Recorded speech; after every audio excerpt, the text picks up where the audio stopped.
All right. So, hi everyone. Hello and good evening.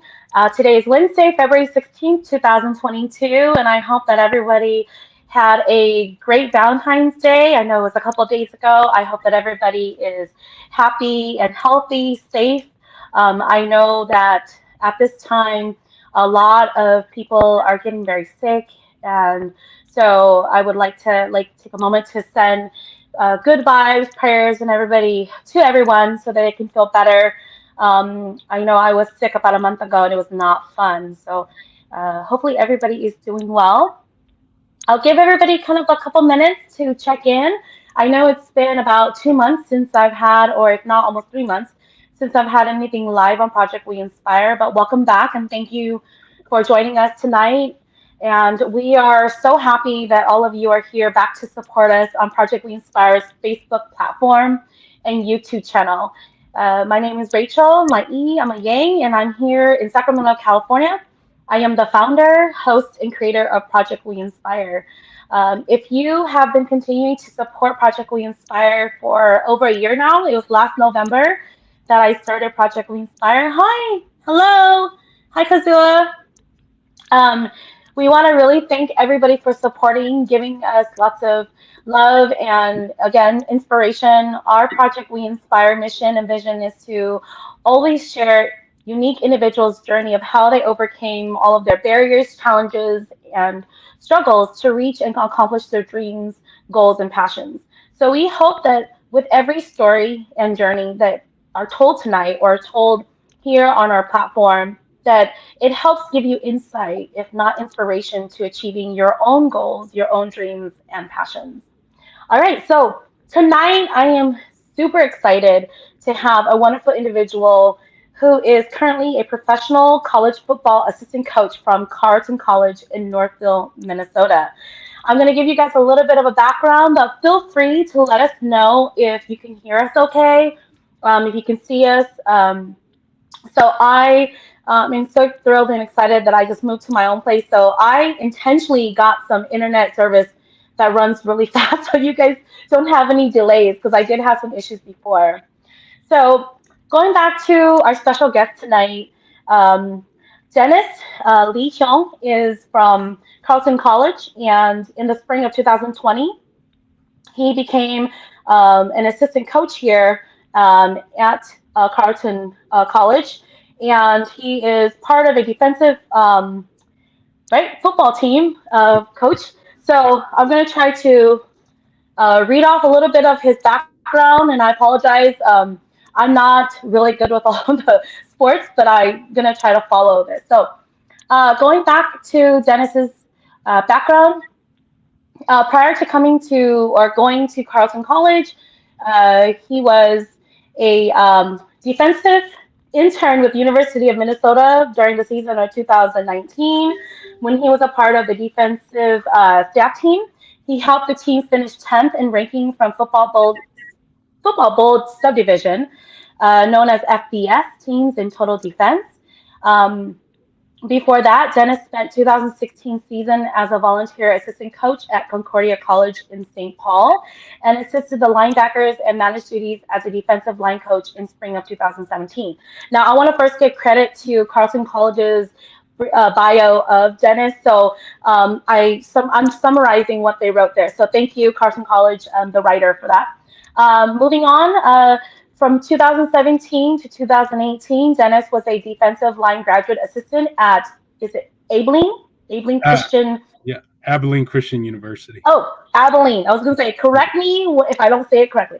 Abilene, Abilene. That's correct. Um, okay, thanks. Abilene Christian University, Division One, FCS. And before his college football coach career, Dennis spent 11 years as a high school coach in Minnesota.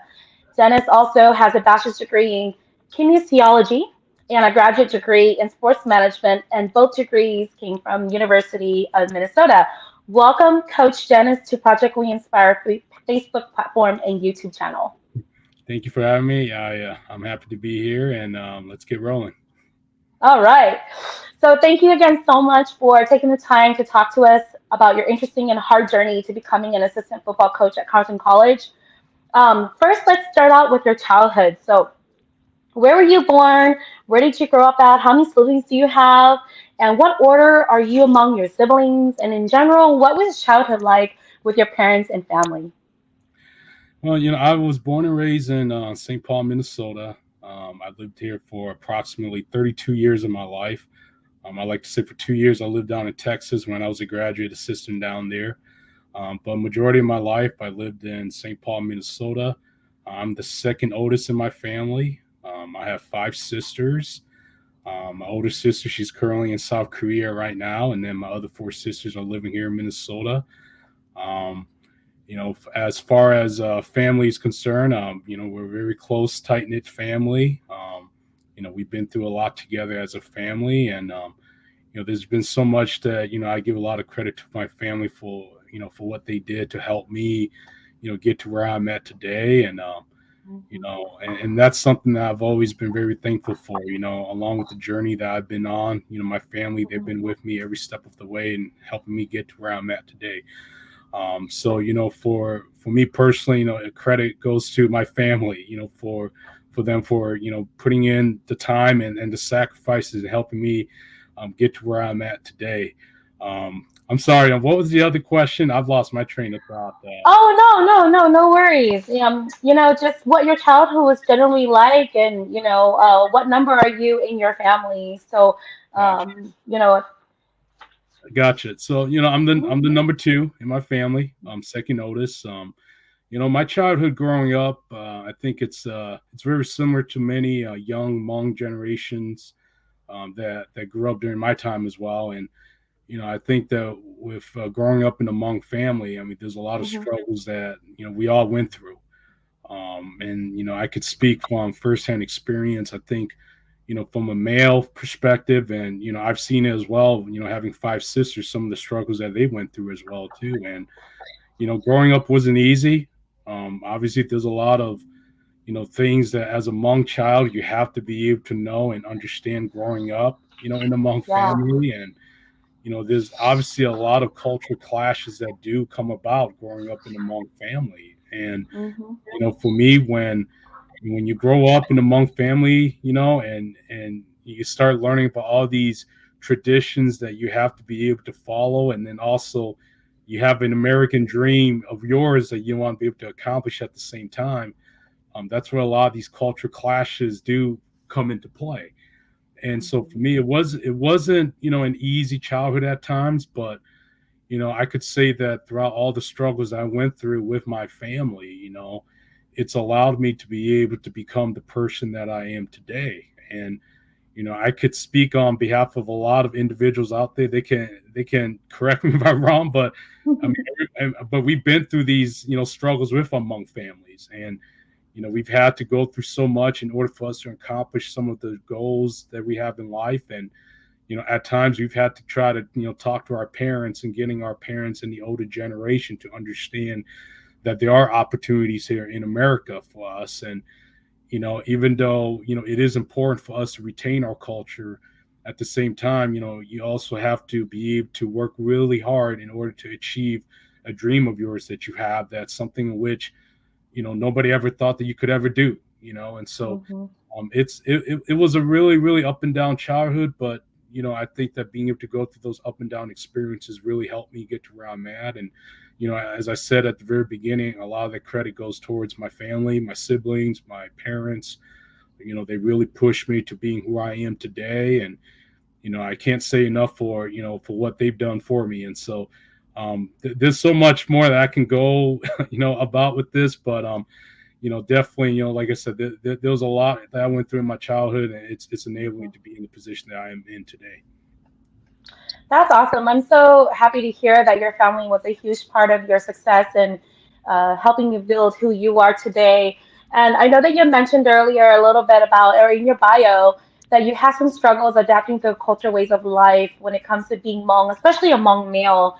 And I'm really interested in that because I know that not a lot of Hmong males will talk about it. So, what were some of those struggles growing up as a young Hmong male? And you said you had five sisters. Yeah. So I imagine being, I guess at this point you're the only son. out of Right. That's correct. yeah. So there must have been a lot of pressure and struggles. And what was that like for you growing up? Well, first of all, I wanna say that I think, as a Hmong male, I mean, our struggles doesn't compare to the struggles that a lot of women go through. In the community, women go through a lot of struggles in our community, and the first thing I want to say is, it's our responsibility as Hmong males, to uplift our Hmong females in our community as well. And so, that's the one thing that I just want to say, to get it off my chest. But Mhm. as a Hmong male, there were struggles that I went through as well, especially being the only son in the family, because it is your responsibility, as the only son, when your father is no longer here, that you have to be able to carry on some of the traditions and rituals and cultural, things that you have to be able to know and understand as a Hmong man in a community. And for me, it was a struggle growing up because, like, I grew up, loving sports. I grew up thinking Mhm. about sports, and the last thing I was thinking about is, being able to, understand how to, like, do call sika, putting that up, in a home, or understanding how to, hai ocho, at a funeral, or all these things that you're supposed to know, and it was a struggle for me because all I could think about was being involved in sports and dedicating my time towards sports. And I Mhm. think, growing up, there was a lot of, just, I wouldn't say a lot of clashes, but more of a internal struggle within myself and being able to learn these cultural norms and these traditions, because I knew that when the time came, I had to carry this, but it was also struggle because, like, I also wanted to be involved in sports. I also wanted to dedicate my time in sports, and so finding that balance was difficult at times growing up. And I think everybody goes through these struggles. Everybody does. And Mhm. the fact that I see everybody going through these same struggles that I'm going through every day, I can honestly say I'm not alone, and I feel for all those that are going through the same thing that I went through. And so, Mhm. for me, it took a lot of time, to be able to find the right balance as well as the right mindset, just rewiring the way I approach things, and the way I, look at things in life as I got older, and also being able to, bridge that gap between myself and my parents to get them to understand the dream that I have and where I wanted to Mhm. go. And so, Yeah. for me, that took a while. And for me, it's like, when I look back, I think about it, I'm just like, it's kind of crazy, what I had to go through, to get here. But Mhm. I think that it's something in which, we all go through in the Hmong community, especially the younger generation.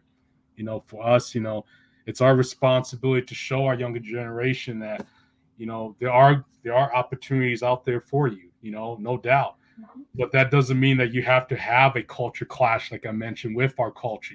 There are things that you Mhm. can still be able to retain, but you just have to be able to have a growth mindset and being able to handle, retaining the culture, but also focusing on your goals at the same time.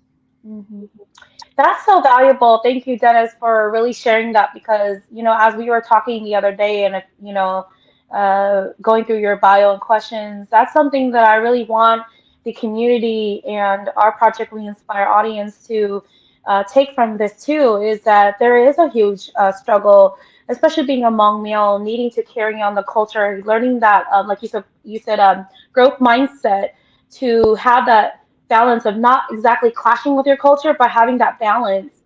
So that is key right now because I really do see that, not just with Hmong women, but with Hmong males, is to acknowledge that there's a lot of cultural things that we need to, cultural rituals that we need to carry on or traditions, but also follow your dreams, and to pursue your career goals. So I really want to thank you for sharing that. And you shared your ups and downs and your clashes and things like that. And so one of my other questions to that is that when you didn't see eye to eye on certain things because you have this vision of, becoming a coach or being in sports, um, you know, uh, what did you do to maintain that vision? And you said here that you learned how to accept your path and to grow stronger even with those clashes.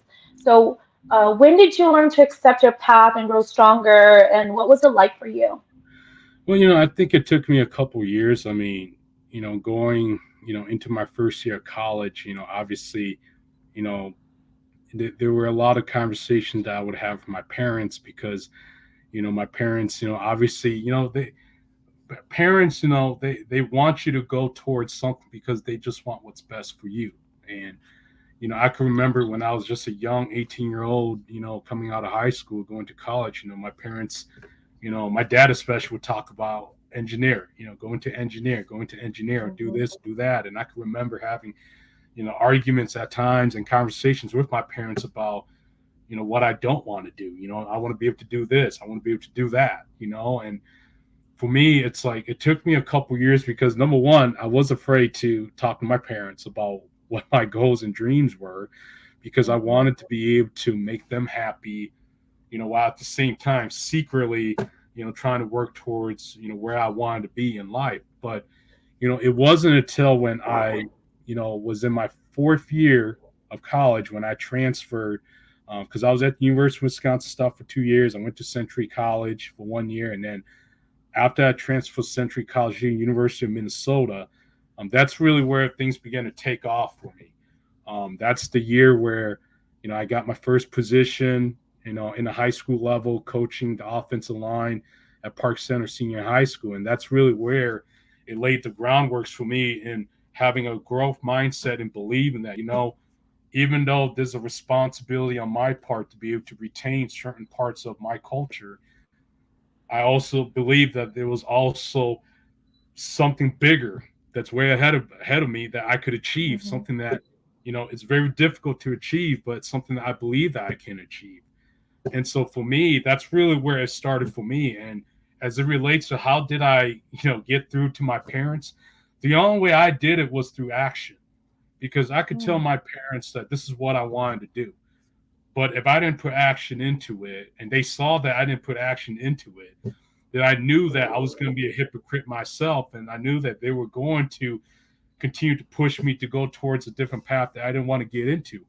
And so for me, I put my words into action by showing them that this is where I want to be. And in order for me to get there, I'm going to show you guys that I'm going to work my butt off to get there. And even though there's going to be sacrifices that I'm going to make, I'm going to show you guys that this is what I want to do. This is where I want to be. And I can remember the many times that, I could come home late. I work late from a shift, and my mom, she'll see me coming home late. And, she'll always say things to me like, oh, dude, me too, because I'm working so long, so many hours. But for me, it's like, I think that just being able to put my words into action by really working hard and putting my mindset into something that I wanted to do and allowing my parents to see that at the same time, Hmm. I think it really allowed me to bridge that gap with them and get them to see Hmm. that, this is what my son loves. This is what he wants to do. And, even though we are worried about him and about his Hmm. future and where we want him to be, this is what he wants to do. And, we got to let him do it. And so Yeah. I think that's a valuable, advice that I'll give to anybody out there, especially the Yeah. younger generation that, Hmm. you could tell them what you want to be, but you got to put action into your words as well, too. And that's how you're going to change your parents' perspective. Yeah, I think that's so valuable. Thank you for sharing that, Dennis, because that was like part of I think the journey for myself and a lot of young folks and a lot of people in general. And that's so true, is that it's not enough to say what you want to be or what you want to become, but it's so much more when you show them, right? A lot of of course, they want to see, right? They want to see what you're putting into it. And that's so valuable in learning the journey of learning to accept your path and to grow stronger is to actually put your words into action to demonstrate and show them. And I definitely really do see that that's a very wise advice to, and to tell the generation, now that hey, you can dream, but make sure you show it. So while growing up, moving into your teenage years in high school, um, who were some of your major influences that led you to pursue your career? or college or major? You know, tell us a little bit more about who are your major influences. Well, I don't know if I mentioned this person, but when I play high school football, his name is Ross Roby. He was my offensive line coach in high school. Hmm. He was like a father figure to me. Yeah. And I can remember the many times, he would pick me up and take me home and drop me home after games or practices. But I mean, he was like the guy that I can go to talk about, personal struggles I was going through in life. And so he really, kind of honed in on my values at who I wanted to be as a coach and especially as a man. Mm-hmm. And so Ross Roby was the first guy. And then Ricky Foggy, was the first head coach that I worked for, at the high school level who, really taught me the ins and outs of what it takes to be a football coach. Um, Coach Foggy, I mean, he's played at the big time level. I mean, he was a former Hmm. quarterback for the University of Minnesota. He's Hmm. well known throughout the collegiate football world. He played in the CFL, but just working for him for that, first year on the job, I mean, he really taught me a lot about how to be a coach and also how to be very detail oriented, especially when it comes to you explaining schemes, explaining the teaching methods to your student athletes. And then Hmm. after Ricky Foggy, then there's Tremaine Jackson. Tremaine Jackson, he's the current head coach at Valdosta State in Georgia. He was a former defensive coordinator that I was a GA for at Abilene Christian University, and he Hmm. was the first ever coach at the collegiate level that really pushed me. He really Wow. forced me to get out of my comfort zone. He really forced me to become somebody that I wasn't comfortable with. An example that I could say here is, during the off season after the season's over, one of the things that Coach Tremaine Jackson did a good job of, he'll grab all the younger coaches during the off season. He'll have a tripod set up with a camcorder, and he will have each young coach go up to the whiteboard, and he will tell you that, okay, I want you to draw up this scheme that we teach to our players. I want you to explain to me formation. I want you to explain to me each position. What are they doing? And as you're doing all this, I'm going to record you. If you say something Mm. wrong, I'm going to stop the recording. I'm going to critique you. And it was uncomfortable for me because I had to do it not just in front of him, I had to do it in front of the other full time coaches on the defensive staff. And it was nerve wracking because you knew that those guys had more experience and they understood the scheme and the defense more than you did. But for him to do what he did, it really, really forced me to get out of my comfort zone because I was so used to just being the young coach on the laptop, breaking down film, sitting in the meeting rooms, letting full time coaches talk about scheme, never saying a word, only when they asked me something or whatever. So it really forced me to be, a different kind of coach. And that really taught me a lot about who I needed to become in order to be a successful coach at the collegiate level. And so a lot of my credit goes to Tremaine because Tremaine really expanded my football knowledge, and he really Mm. forced me to be a different kind of coach, one that I wasn't accustomed to, and that has allowed me to be the kind of coach that I am today. And a lot of it Mhm. is a major credit to Tremaine. And we talk every now and then, and it's like, I always, would tell Tremaine about my own culture, the things that we learned, and he will always be amazed, about all the things that we did. It's like, I would tell him about, yeah, when we get married, we put the dowry price, and he would be like, and every time I see him, he always like, What's that? he'd be like, Coach Lee, you got them 10 G's, that's 12 G's for the dowry. Like, Right. Coach, that's not even in my realm right now. So, I mean, it really, like I said, it really is a big credit to Tremaine. And like I said, this Ricky Foggy and then Ross Roby as well. Wow, that's amazing that you've had three of these coaches that were your mentors to help guide you and, like you said, to put you in your outside of your comfort zone, especially with Coach Jackson. And I can definitely relate to that because I'm sure throughout life, how we grow is through our mentors and our supervisors, people who've watched us maybe have that potential, and they know that you can grow by doing the things that's most uncomfortable. So I can definitely relate to that, and I think that's very valuable.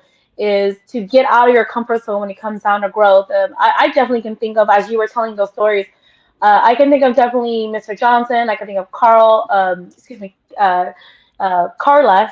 A supervisor back when I was at Taco Bell, back when I was 16. There was, several supervisors, Audrey Rosenboom, different supervisors throughout my whole life too, that pushed me out of my comfort zone. And I remember thinking to myself at one time too, um, I don't know if I'm gonna be able to do that. Like I literally would say that out loud. I don't know if I'm gonna be able to do that. And I was too afraid to make mistakes, and especially I can only imagine you being up explaining a scheme, right? And more experienced coaches are watching you. So, being a music performer, I remember I had to play piano and do things in front of very experienced musicians. And I'm just thinking to myself, oh, I'm going to make myself look like a fool. But I've learned now, right, is that those Professor Rose, and these different professors and mentors throughout our lives, right, they push us out of our comfort zone. Then we become more confident. We become um, more knowledgeable about who we are and what we can learn to improve our, like you said, presentation style. When you were, I bet you've learned a lot from doing that. Yeah. So moving right along, thank you for sharing that. So I asked you, and I was so interested in this, and I love what you said, and you were talking about, um, some of your mottos, beliefs, values, and positive affirmations that encouraged you to become who you are today. Can you tell some of the mottos or inspirational positive affirmations that you've learned to carry with you to become who you are? Well, I think, for me, one of the biggest things was, and it's very cliche to say it, but I mean, it's having a very hard work ethic. That's probably the biggest thing that I carried with me. I think that, the biggest thing that can happen in this profession, I mean, we talked a little bit about it yesterday, was, you could easily burn out, but you could also flame out of this profession. And Mhm, but for me, what has allowed me to carry on and be able to continue on this journey is to continue to work hard. Don't not just work hard when others are around you and they see you, but work hard in silence when nobody is watching you. Because in the end, you have to know that there are others out there that are vying for your job as well. And so you have to mhm, continue to work every single day as if your job is on the line, because there are others out there that want your job. They think that they could do a lot better job than you. And so for me, just being able to have that hard work ethic, definitely has allowed me to be able to continue on this journey. And, mhm, I credit a lot to my mom. My mom really taught me these values to begin with, mhm. because my mom she always say to me and the siblings that, hey, achito toshek, and, do, Uh, whatever it is that you dream of, you need to really work extremely hard at it. And, I got that from my mother, and it's carried me on in every path that I've been on since then. And, for me, I always, try to make sure that I go back to my roots. When I'm struggling, I'm having, days in which I'm just like, oh man, it wasn't a great day for me as a coach. I revert back mhm, to my roots, understanding that, hey, mother taught me to make sure that I work extremely hard, regardless of whatever obstacles I was facing, because that mhm, hard work ethic has allowed me to be in this position today. And, for me, that's something that I've carried on with me everywhere I go. For me, I've always tried to also find inspiration in others as well. It's mhm, not always sports related. I mean, just being able to kind of understand and read the struggles of, you know, some of the things that people are going through in life. I mean, that inspires me to continue to even be a better person as well too, and to continue to know that there are others out there that are going through a lot tougher situations than I am. mhm, So how in the heck would I allow a horrible day coaching on the gridiron affect my mhm. mood and make me feel the way I feel when others out there are going through a lot tougher situations? And so Yeah. for me, I draw inspiration from that as well, because for me, I realized that, you know what, it's another tough day on the gridiron. You had a horrible day as a coach, but you got to continue to really just push ahead and continue to be better than you were today, because again, you could have it worse. You could have it a lot worse than others. And Yeah. so I draw inspiration, from others. And for me, it's like I'm a guy that I don't like to just strictly look at football.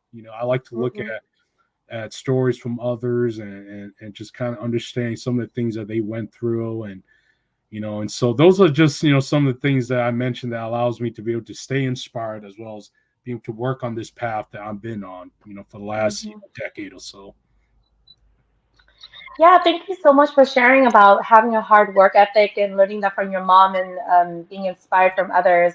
Definitely throughout our lives, we get to listen and experience other people's stories and words or actions of inspiration. And so, thank you for sharing that. Definitely, our parents give us a lot of our value system when it comes down to working hard. So, I'm curious too to know here. Um, you mentioned in your bio that you have to work hard at your craft and never give up on your dreams. And sometimes it's easy to give up when your journey is hard. So I'm wondering, and I'm curious, what was worth it for you to keep going? Because sometimes those days do really get hard, and working hard, like you said, there's moments where you're like, oh my gosh, what am I doing? So what was well worth it for you? What were some of those moments and times that helped you keep going? I think number one, it's my family. They continue to inspire me and motivate me to keep Mhm, going. Because there are days, like you said, there are days where it's really hard and tough, and mhm, sometimes you lean on your family to give you that push that you need as well too. And so family is a big thing for me. The other thing is being able to lean on some of your colleagues, the people that have supported you, and being able to help you get to where you're at today.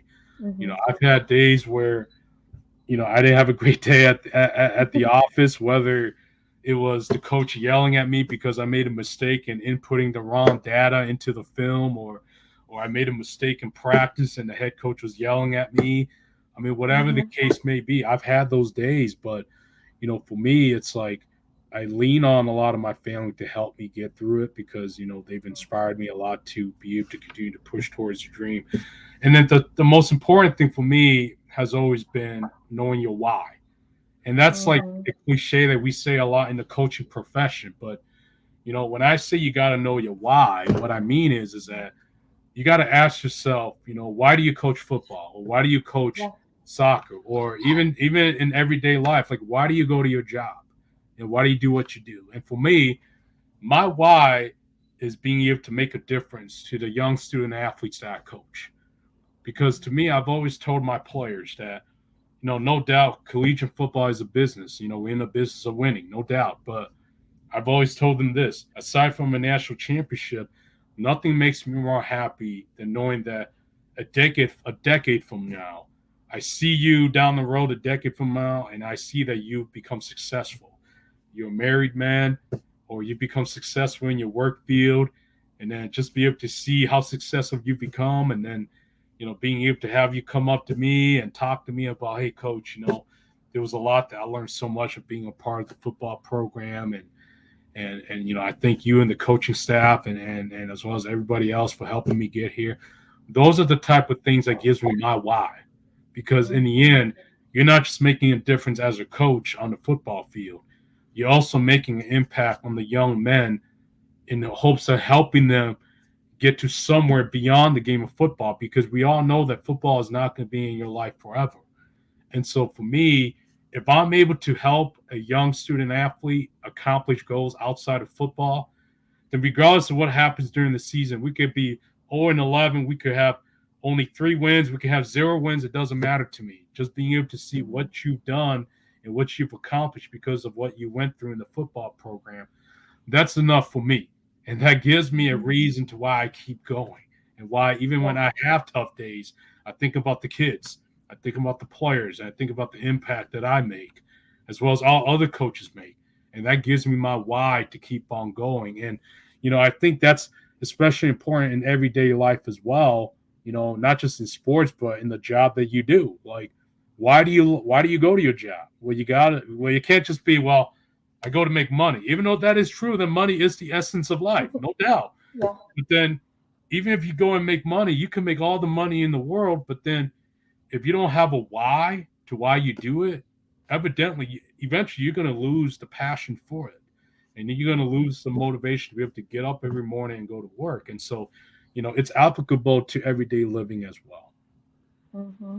Dennis, I can definitely agree with that because there are days when we go into our profession, into our jobs and career, and we got to remind ourselves that it's the impact that we make, the change in people's lives that, like you said, whatever happens during the season, whatever happens during that temporary time that you work with them, the beauty of making that impact is that they come back weeks, years later, and they remember what you've done for them and what lesson you taught them, and you answered my question. I was going to ask you, what did you learn from that? And you're right, is that if you can see that difference in those individuals coming back and sharing that they've uh, achieved, any of the additional goals other than playing football, uh, that's so fulfilling because you know that whatever they took from being a part of your team, they grew from that. So that's definitely so valuable. With that said, I uh, definitely can see that there's been some challenges and obstacles that you've faced or that coaches have faced. And so far, what have you faced and what did you learn from them? Because I do see that being a coach, like I was telling you the other day, I see it uh, on TV and it looks really fun, it's glorified, but I can only imagine there's some really hardcore challenges and obstacles that you go through. So what were some of those things that you went through? Well, I think being a young coach at the collegiate level, you're working with guys that have done it a lot longer than you have. And I think, for me, the struggle for me, even though I was a 10-year high school coach, the whole college football is a whole different level. And, it took me a while to really adjust to the pace of the game, but also the day-to-day operations of what makes a collegiate football the way it is.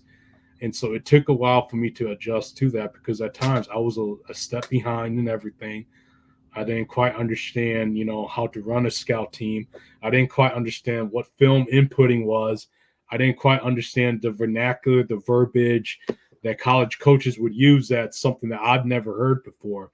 So, that was like a challenge for me and being able to catch up to it because it took me a couple of years. And, I mentioned Tremaine Jackson earlier, but he was the guy that really allowed me to expand my football mind into becoming a better coach and being able to understand the pace as well as understanding some of the day-to-day operations that goes into a collegiate football program as well as being a successful coach himself. And so that's a big challenge that I had to go through as well. The second, challenge obviously, is being a minority myself because Mhm. there's not a lot of Hmong collegiate football coaches. I mean, I could think of a few from the past. I mean, there was a guy named Ellie Vang. He coached at Mhm. St. Olaf a couple years back. He was there for like I think a couple years, and then he stopped coaching collegiate football. I know that there's another kid right now. He's coaching at Concordia St. Paul. But there's not many of us, and I mentioned to you that at times it could feel very lonely as well because Mhm. I walk around all these football conventions and I don't see a lot of Asians, especially I don't see a lot of Hmong. And it Mhm. gets lonely. And sometimes, I sit there and I'm just like, man, I really wish that there was another person that would, break into college football who I can go to and talk to, about some of our own struggles, and so that's a big struggle that I had to go through because I can remember every time when coaches see me, it's like, of course they don't know what Hmong is, Yeah. and it's like, I can remember it the first time, it's like I met a coach and he's like, what nationality are you?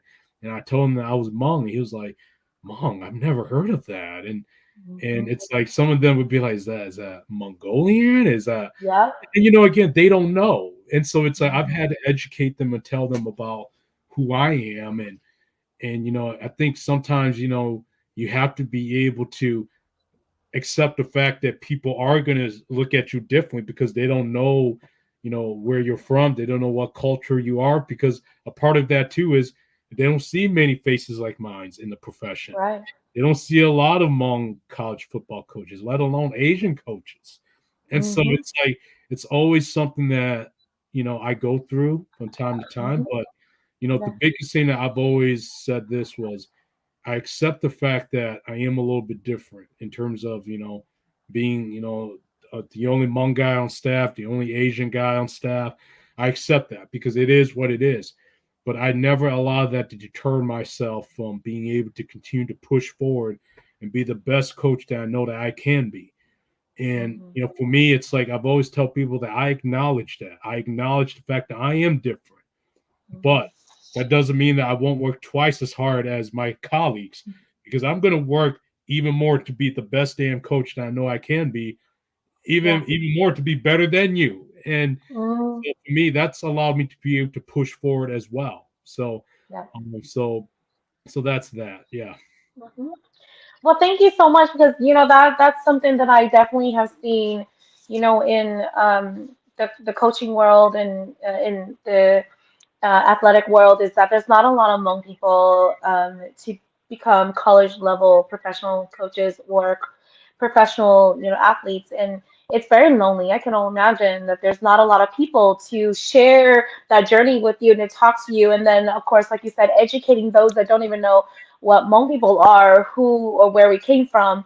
And so, you're really definitely paving the way, like they say to a lot of folks that um, are doing the first of something is they're the trailblazers, right? So I really believe that you are a trailblazer for one of our trailblazers for this career path. So thank you for that. And I hope that with this interview and hopefully in the near future that there's more young men and women that will pursue uh, either college career or professional coaching because I really do see that a lot of our Hmong, community members are very talented and they have, like you said, really strong work ethic. They have a great upbringing. They have really great core values that they can definitely make an impact on students' lives. And so, thank you for that.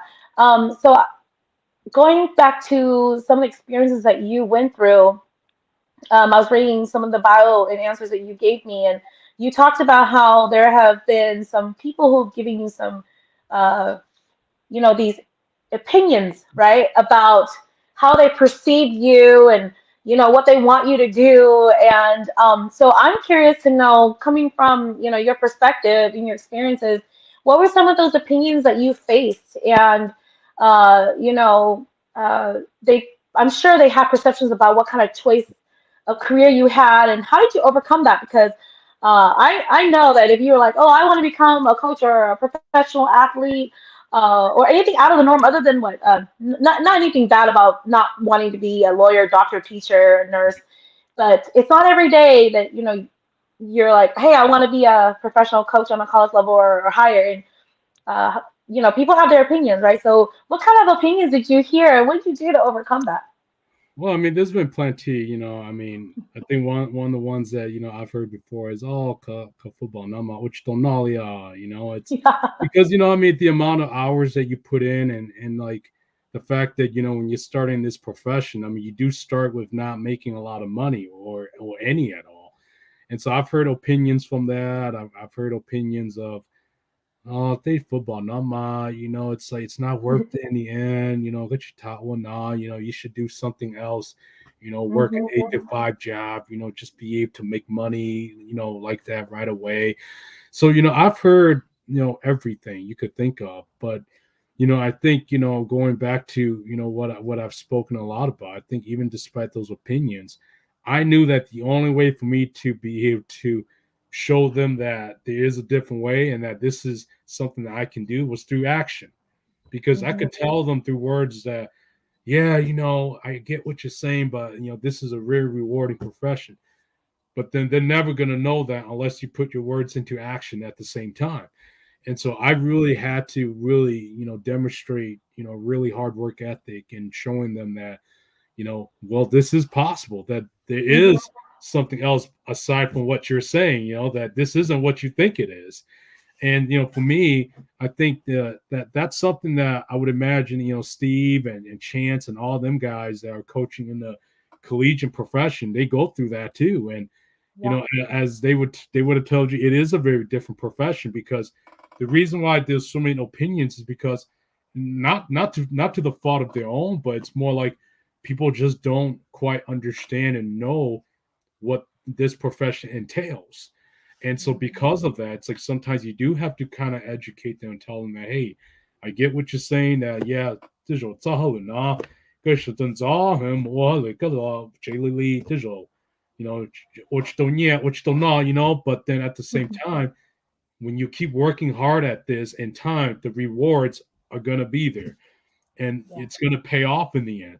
But you have to continue to put your words through action and being able to continue to work extremely hard day to day, hour by hour, second by second, minute by minute, because that's the only way for you to change their perception. I mean, I'll use an example. You just look at Sunisia Lee right now. Like Yeah.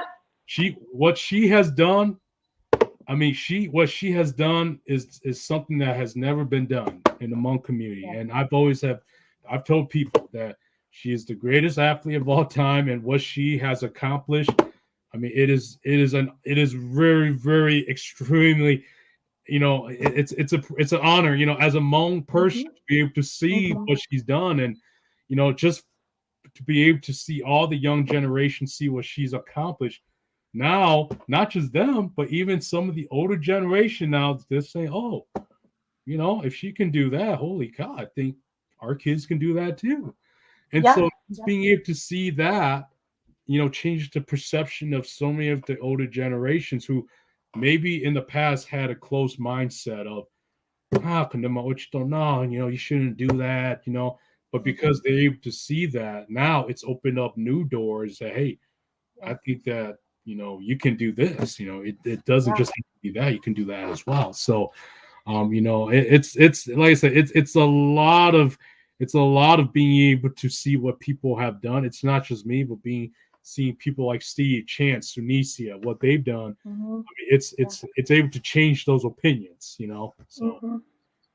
Yeah, I definitely agree with that is overcoming those opinions, is demonstrating and showing it and being consistent. I can only imagine, what Sunisa, the hours, right, of practice that it took to get to be the athlete gymnast that she became at 18. And like following some of her, and thank you for mentioning her, is that I can only imagine, just like a lot of us have put in hours and time since we were little, since we were teenagers, and like you said, hours and weeks and years into perfecting our craft and perfecting what we love to do, Right. and then having our family to support us and mentors to guide us. So I can only imagine how many criticisms, opinions that were said along the way.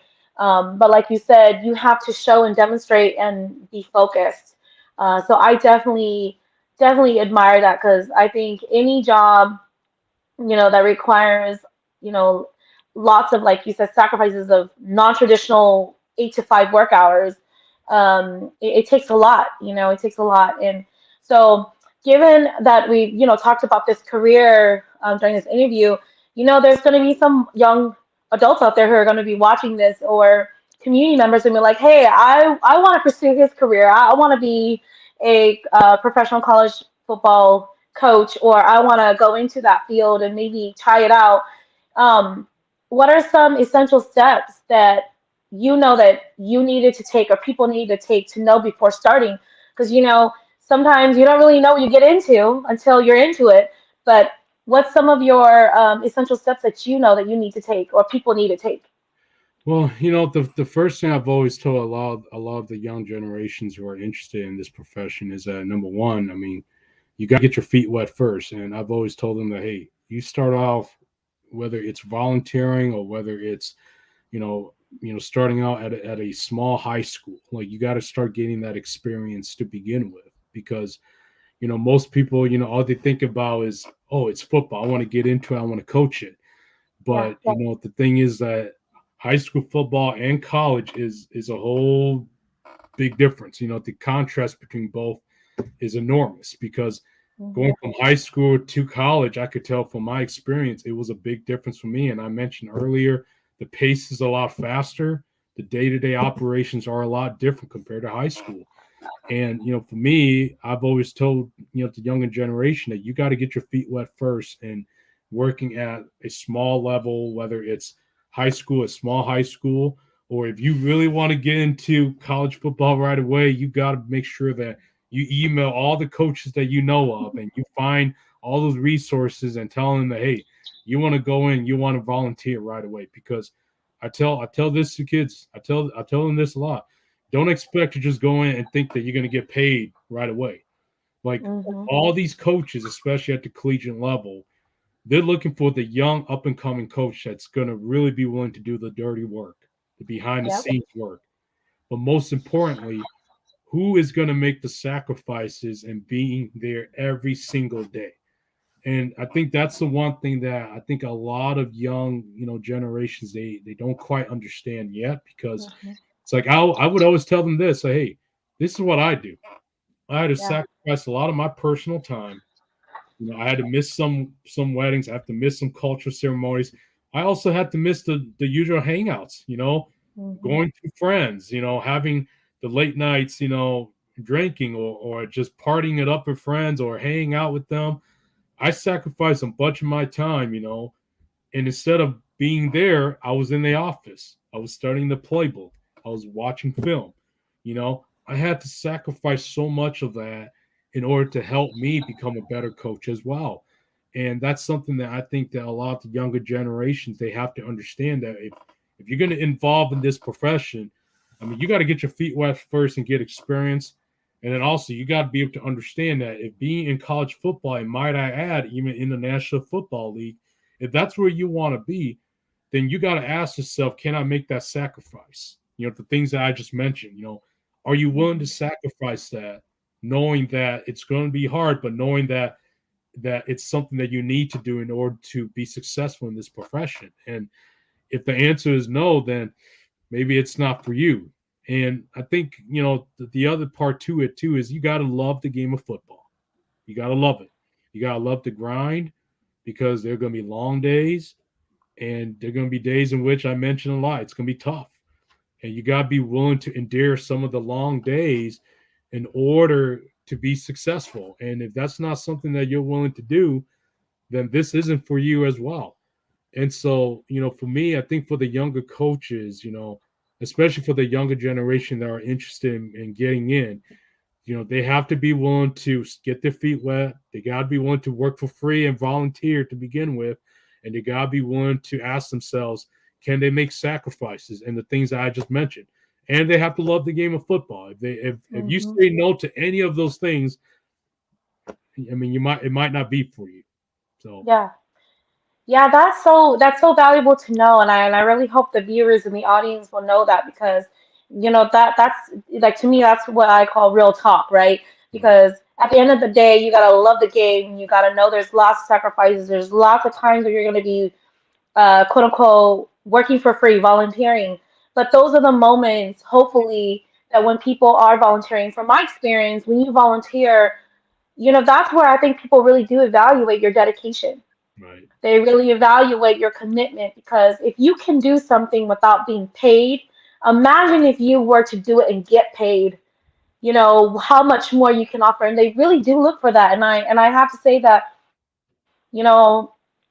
a lot of the experiences that I've gained throughout my life, and from a lot of my supervisors and mentors in life, is it's mainly through the volunteer time, right, what they sacrifice. Like you said, they didn't go out on the weekends, or they spent, like you said, the night where everybody can go out, hang out, and drink.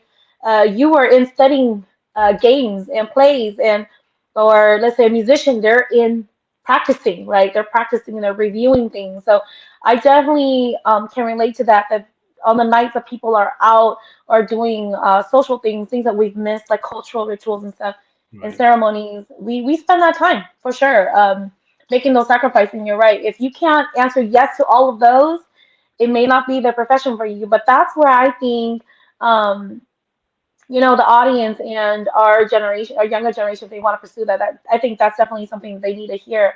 MK Xiong, oh yes, great advice, so very inspiring. Absolutely, I totally agree. Is That's one of, like, I think my favorite things about interviewing coaches and athletes right now, and that's why I'm kind of doing a series on interviewing a lot of you, is that there's so much sacrifice and there's so much hard work that goes behind it, that You don't really see it, when you're watching the game or you're watching the plays and stuff. So moving right along, I'm really interested that you mentioned flaming out. And I know that the other night we were talking about it because Mhm. I know that in my profession as a social worker, you can burn out. But Yeah. you said, earlier that you can flame out. And can you talk a little bit about what flaming out looks like versus burning out? Because I was like, whoa, that's a new term. I'm gonna have to borrow that. Yeah, for me, it's like, I mean, a lot of coaches talk about burning out in this profession. Burnout to me is like, oh, at the end of the day, you're so tired and you're just thinking about all the work you've done, and you're just like, oh my gosh, is this something that's worth it? And then you're still able to wake up and go to work, but you just feel so tired and you're exhausted from doing all the work, and you just feel so burnt out. But flame out to me is when you get up and you don't want to go no more. You're done. You're completely done. And it happens a lot in this profession. It really does. I mean, I think I mentioned the other day about an example of when I was down, at Abilene Christian University. I mean, there was a young coach that, it was only a week into the job, and all of a sudden didn't tell nobody. He just left, took off and left. Hmm. And we were working long hours, during fall camp, and just out of the blue, didn't tell nobody where he went, and just got up and left. And that's just a example of what flame out is that, you just get up and you just don't feel like you want to go in no more. You can't do it no more. Because you could burn out. It happens all the time. You feel exhausted. You don't want to do, the work, but you're gonna go in because you want to do it, but you don't. But then flaming out is when you know that you've had enough. You don't want to do it no Hmm. more. That the work itself has gotten too much for you, and you're like, I quit. I don't want to do it no more. And so to me, it happens a lot in our profession. And I think it's just relatively important that, when you get involved in this profession, you also have to really do a great job of balancing the time, being able to prioritize what is the most important task that you need to do. And also being able to have self care at the same time. That's one thing I forgot to mention, having self Yeah, yeah. care, because there's going to be long hours that you're going to work, and you could easily get burned out, but you could easily get flamed out as well when the burnout becomes too much. And so you got to make sure that you have some self care. And to me, having that support system around you is what's going to help you get through those times in which you feel so burnt out, And I can remember, when I was at the University of Minnesota, and I was working as an intern. I mean, working at the highest level of college football. I mean, I would get there in the office by 5 in the morning, and I wouldn't get home till like probably midnight, sometimes 1 in the morning, and I get a couple hours of sleep, and I'm back in there at 5.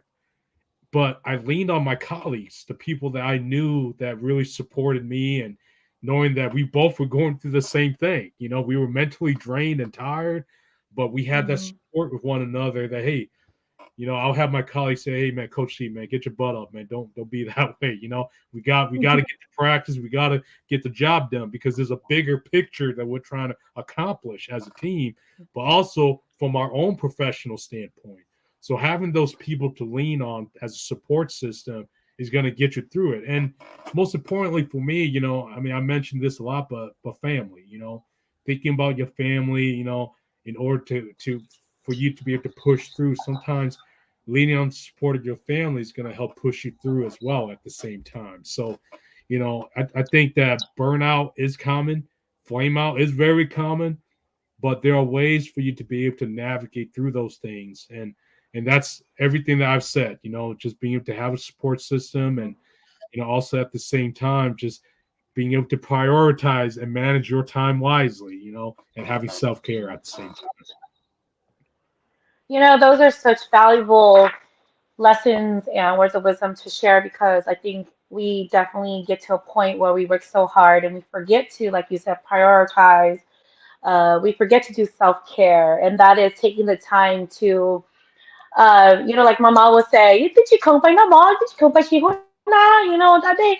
And that's the thing is that we need those time, right? We need the time to spend taking care of ourselves. We need a time to be with our family, to be with our support system, to lean on our colleagues or to have our colleagues recognize when we are, like you said, either burning out or eventually flame out.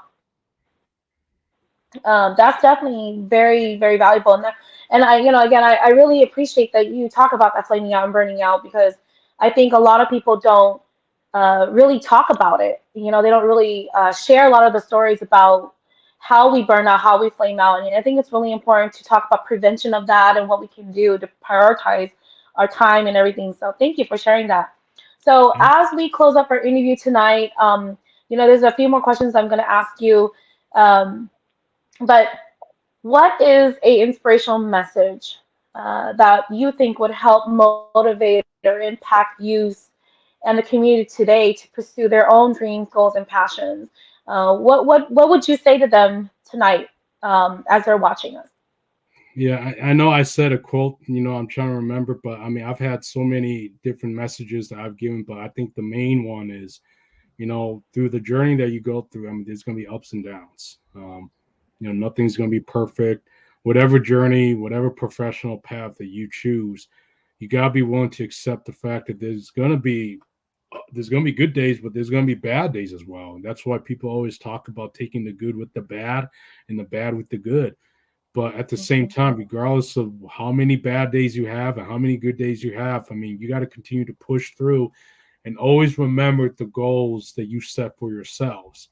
That's going to mhm, allow you to push through those tough days. And, for me, I've had plenty of those. I could tell people stories on end about all the bad days that I had to endure in order for me to get to this point. I mean, it took me approximately 6 years to be able mhm. to get a full time Yeah, position, the collegiate profession in football. yeah. 6 years, and there were a lot of struggles that I had to go through. And for me, even when you felt like, is this really worth it, or you felt like giving up, you lean on some of the values that you hold true to your core, and you lean on your support system, and you remind yourself of your why. Why do you do it? Why do you do what you do? And then more importantly, you think about all the goals that you set for yourself and what you want to become. And to me, that's going to allow anybody to be able to break through some of the obstacles that they're going through in life, because you need to embrace that it's going to be hard,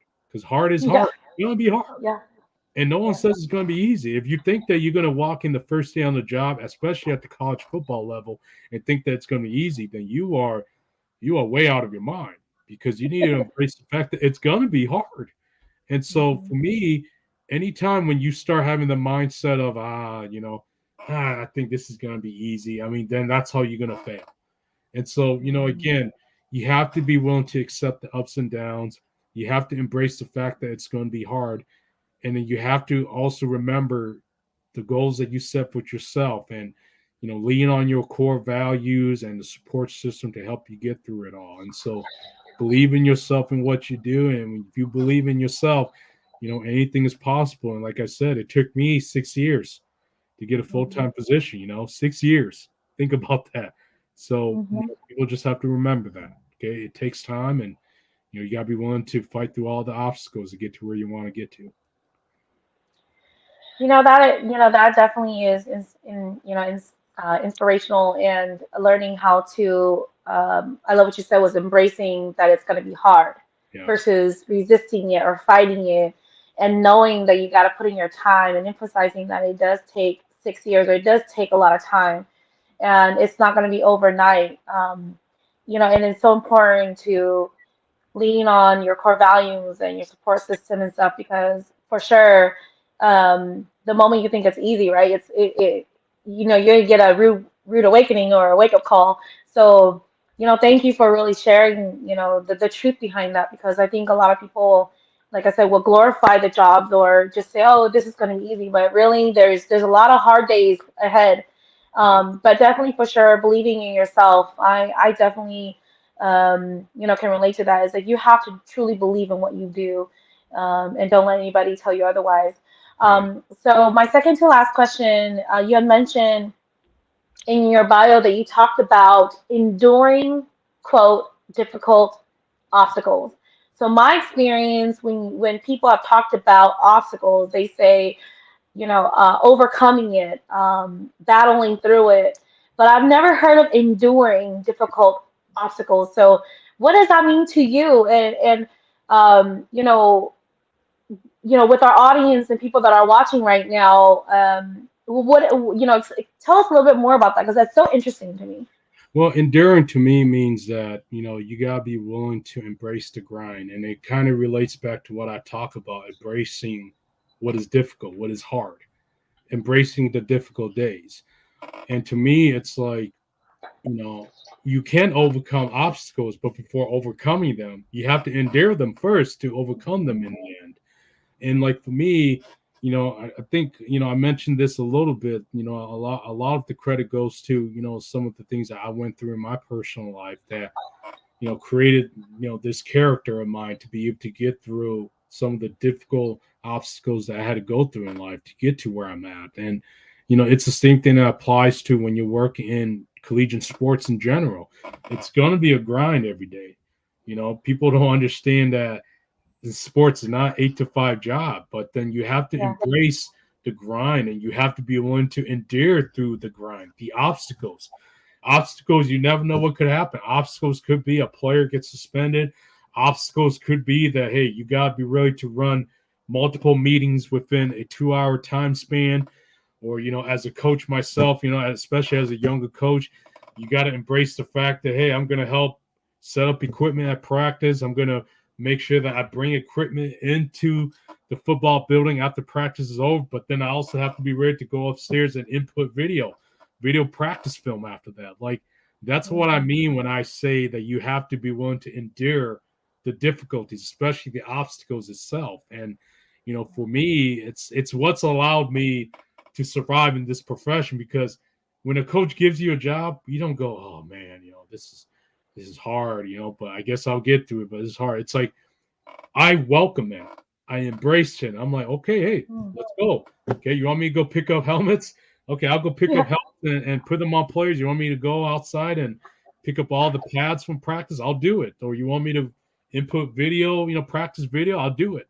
All these little things that to some it's like little small tiny things that's not a big deal, but it really is, because they're a part of what's hard and what's difficult and what are the obstacles.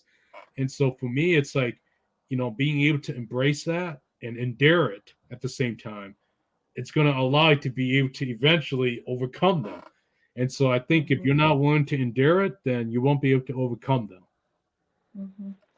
That definitely is just so inspirational. I really do hope that anybody who's watching or viewing this, great definition, Coach. Yes, absolutely.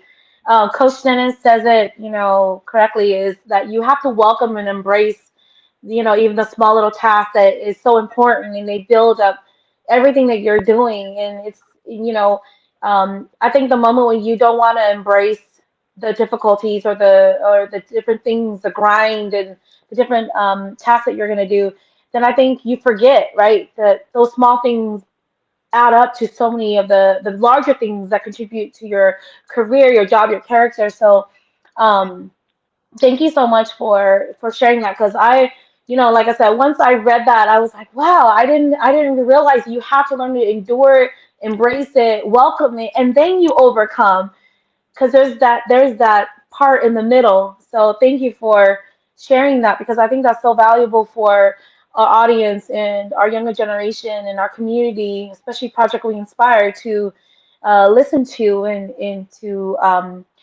be a part of. Because again, a lot of people forget that if you don't embrace and welcome the grind and the difficulties of it, of going through any of your journey of getting through those obstacles to your goals, then you can't overcome that. So Right? that's a great inspirational message, I think, for our entire Project We Inspire audience of viewers today. Thank you so much, Coach Dennis. Mhm. Um, I was going to say, if anybody has any questions, anybody has any, um, you know, um, anything you guys want to ask. Oh, I do see here. Okay. So, Joey, very true. Small things add up to bigger things. And you are two. Oh, and you two are proof of that. Great work, both of you. Oh, thank you, Joey. Thank you for that. Yeah, I mean, I think that all the small things that we do definitely add up to the larger picture, like you said, being focused. And I really think everything that you've done in your journey, all the words of wisdom and things you've learned, definitely has, I think, taught me, I think, taught a lot of people, perseverance, how to inspire, motivate yourself. So I am definitely looking forward to seeing so much more great things from you, Dennis. And I hope one day, like I was saying the other day, to Chance and maybe to even Coach Steve and all the athletes out there.